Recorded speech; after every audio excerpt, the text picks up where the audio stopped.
arms and let it run itself into a ditch? Or are you going to keep both hands firmly on the wheel and control and direct this power to a specific, worthwhile purpose? It's up to you. You're in the driver's seat. You see, the very law that gives us success is a two-edged sword. We must control our thinking. The same rule that can lead a man to a life of success, wealth, happiness, and all the things he ever dreamed of for himself and his family. That very same law can lead him into the gutter. It's all in how he uses it, for good or for bad. This is the strangest secret in the world. Now, why do I say it's strange, and why do I call it a secret? Actually, it isn't a secret at all. It was first promulgated by some of the earliest wise men, and it appears again and again throughout the Bible, but very few people have learned it, understand it. That's why it's strange, and why for some equally strange reason it virtually remains a secret. I believe that you could go out and walk down the main street of your town and ask one man after another what the secret of success is, and you probably wouldn't run into one man in a month who could tell you. Now, this information is enormously valuable to us if we really understand it and apply it. It's valuable to us not only for our own lives, but the lives of those around us, our families, employees, associates, and friends. Life should be an exciting adventure. It should never be a bore. A man should live fully, be alive. He should be glad to get out of bed in the morning. He should be doing a job he likes to do because he does it well. One time I heard Grove Patterson, the great late editor-in-chief of the Toledo Daily Blade, make a speech, and as he concluded his speech, he said something I've never forgotten. He said, "My years in the newspaper business have convinced me of several things. Among them, that people are basically good, and that we came from someplace, and we're going someplace. So we should make our time here an exciting adventure. The architect of the universe didn't build a stairway leading nowhere." And the greatest teacher of all, the carpenter from the plains of Galilee, gave us the secret time and time again. As ye believe, so shall it be done unto you. I've explained the strangest secret in the world and how it works.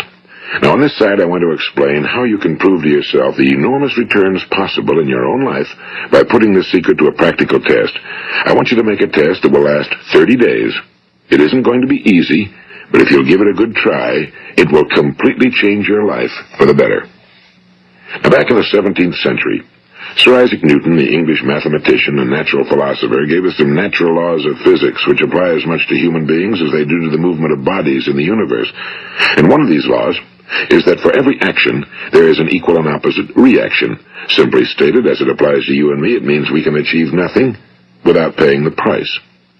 The results of your 30-day experiment will be in direct proportion to the effort you put forth. To be a doctor, you must pay the price of long years of difficult study. To be successful in selling, and remember that each of us succeeds to the extent of his ability to sell.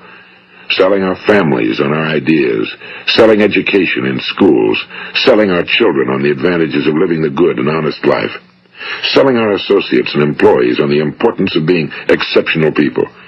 To, of course, the profession of selling itself. But to be successful in selling our way to the good life, we must be willing to pay the price.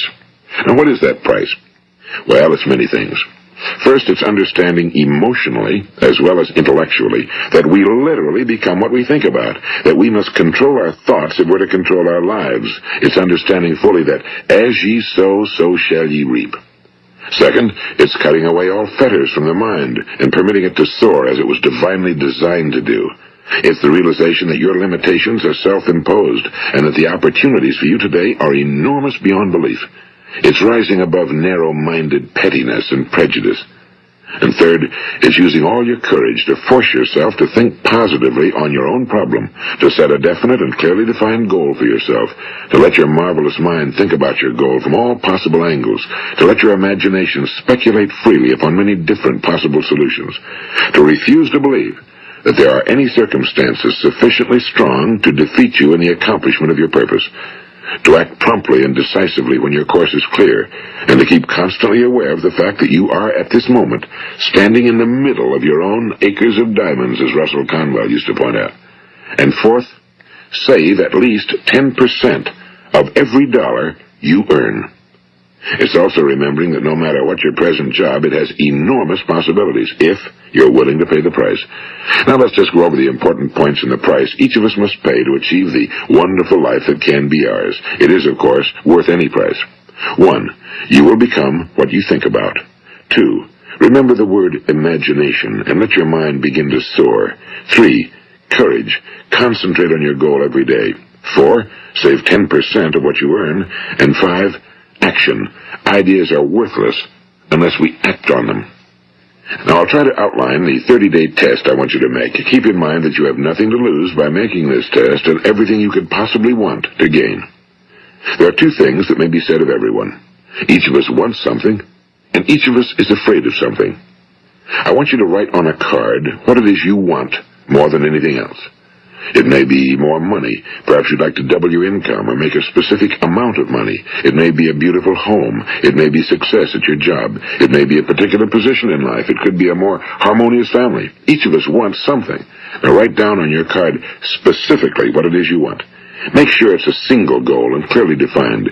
You needn't show it to anyone, but carry it with you so that you can look at it several times a day. Think about it in a cheerful, relaxed, positive way each morning when you get up. And immediately you have something to work for, something to get out of bed for, something to live for. Look at it every chance you get during the day and just before going to bed at night.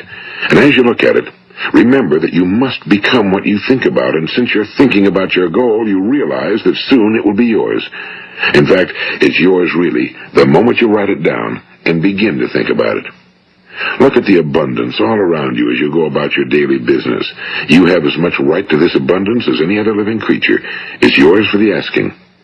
Now we come to the difficult part. Difficult because it means the formation of what is probably a brand new habit, and new habits are not easily formed.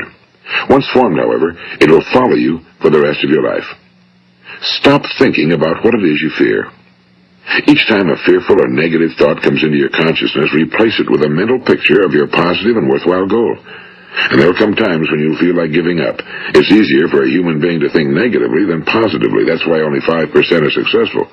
You must begin now to place yourself in that group. For 30 days, you must take control of your mind. It will think about only what you permit it to think about. Each day for this 30-day test, do more than you have to do.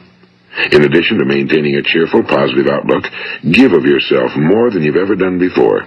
Do this knowing that your returns in life must be in direct proportion to what you give. The moment you decide on a goal to work toward, you're immediately a successful person. You are then in that rare and successful category of people who know where they're going. Out of every 100 people, you belong to the top 5. Don't concern yourself too much with how you're going to achieve your goal. Leave that completely to a power greater than yourself. All you have to do is know where you're going. The answers will come to you of their own accord and at the right time. Remember these words from the Sermon on the Mount, and remember them well. Keep them constantly